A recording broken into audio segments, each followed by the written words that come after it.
Bismillahirrahmanirrahim. Assalamualaikum warahmatullahi wabarakatuh. Innal hamdalillah nahmaduhu wa nasta'inuhu wa nastaghfir wa na'udzu billahi min syururi anfusina wa min sayyiati a'malina may yahdihillahu fala mudhillalah wa may yudlil fala hadiyalah. Asyhadu an la ilaha illallah wa asyhadu anna Muhammadan abduhu wa rasul. Kiran amma ba'd. Puji syukur atas kehadirat Allah Subhanahu wa Ta'ala yang mana telah memberikan kita begitu banyak nikmat sehingga kita tidak bisa menghitungnya. Salawat berbingkaikan salam semoga tetap tercurahkan kepada Nabi Muhammad SAW. Dialah Nabi yang telah membawa kita dari panasnya mentari-mentari jahiliyah sehingga kini kita berada dalam kesejukan dan kedamaian di bawah naungan Islam. Adapun judul ceramah yang akan saya bawakan yakni bagaimana Islam menghadapi tantangan modernisasi. Sekarang ini kita tengah berada di dalam era globalisasi dan modernisasi, maka tak ada jalan keluar untuk lari dan selamat dari fitnah ini. Tak ada petunjuk penyelesaian melainkan di ujungnya kesesatan yang menambah kebinasaan, kecuali petunjuk dan jalan keluar yang ditawarkan oleh Islam, yaitu takwa kepada Allah. Takwa adalah solusi bagaimana Islam menghadapi tantangan modernisasi. Seiring pesatnya perkembangan ilmu dan teknologi, cepatnya kemajuan iptek dan derasnya arus informasi yang melanda umat manusia dewasa ini justru dari satu sisi menimbulkan dampak negatif berupa kerusakan-kerusakan tata nilai kehidupan dan meningkatnya kriminalitas dengan tindak kekerasan, judi, penyalahgunaan obat terlarang, sarana dan prasarana kemaksiatan semakin mudah didapatkan dari panti-panti pijat sampai diskotik dan tempat-tempat hiburan kelas tinggi, dari bioskop-bioskop yang ada di dalam rumah sampai foto-foto porno dari artis-artis tak bermoral sampai bintang-bintang film yang bejat akhlaknya membuat orang semakin nekat dan melakukan maksiat. Kasus-kasus pembunuhan, pemerkosaan, dan perzinaan hampir terjadi setiap hari, baik yang memenuhi halaman-halaman surat kabar atau yang menjadi berita-berita aktual radio dan televisi. Dari salah satu pernyataan Kepala Badan Koordinasi Keluarga Berencana Nasional menyatakan bahwa dalam 2 tahun terakhir ini tercatat sebanyak 2 juta wanita melakukan aborsi atau pengguguran kandungan. 750.000 diantaranya remaja belum menikah. Dan kalau dibandingkan dengan angka kelahiran per tahunnya, maka jumlah 2 juta janin yang mati karena aborsi tersebut adalah amat sangat luar biasa. Dan jika ini terus diurut, maka jumlah yang akan kita dapat tentunya akan jauh lebih besar lagi. Sungguh penjajahan besar-besaran terhadap cikal bakal umat manusia tengah merajalela. Inilah gambaran betapa hancurnya moral generasi kita.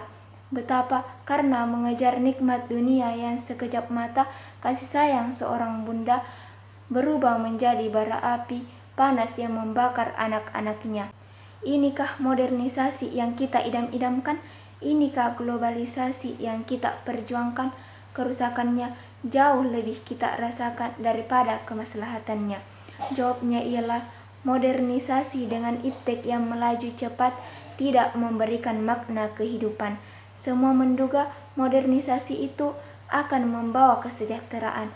Mereka lupa di balik itu ada gejala yang dinamakan the agony of modernization, yaitu asap sengsara karena modernisasi, seperti kian meningkatnya kriminalitas dan tindak kekerasan, pemerkosaan, judi, narkotika, kenakalan remaja, prostitusi, bunuh diri, gangguan jiwa, dan berbagai kerusakan lingkungan hidup dan tata nilai kehidupan.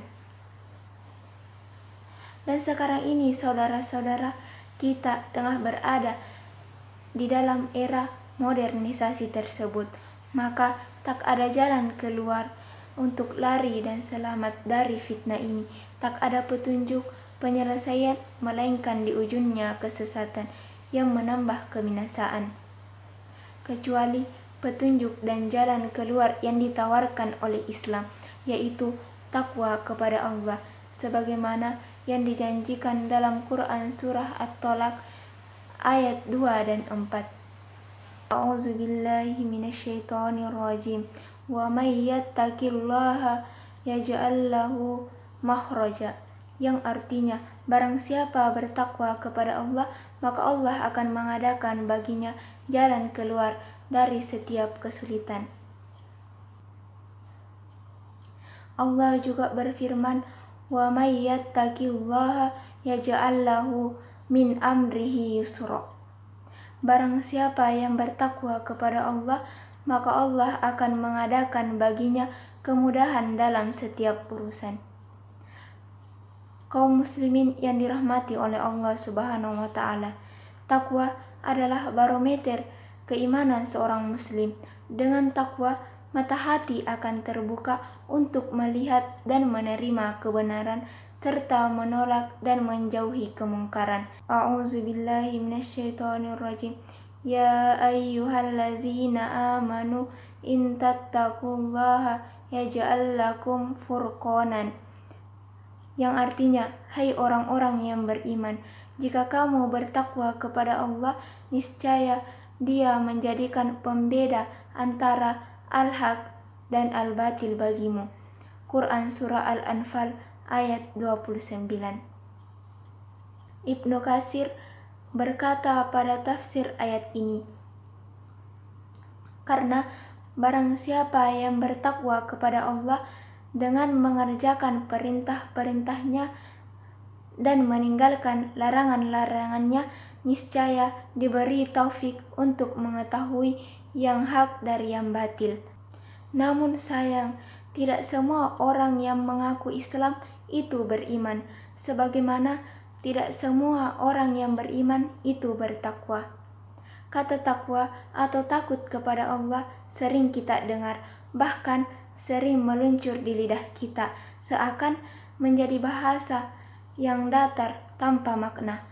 Takut kepada Allah tidak lagi menjadi rasa, tetapi hanya sekedar menjadi bahasa. Sebagian besar umat manusia, termasuk umat Islam dewasa ini, sudah kehilangan rasa takut kepada Allah, kepada ancaman-ancaman yang dahsyat bagi orang-orang yang bermaksiat, kepada kemungkinan-kemungkinan bahwa diri kita terjerembab dalam asap dunia, lebih-lebih siksa kubur dan siksa akhirat.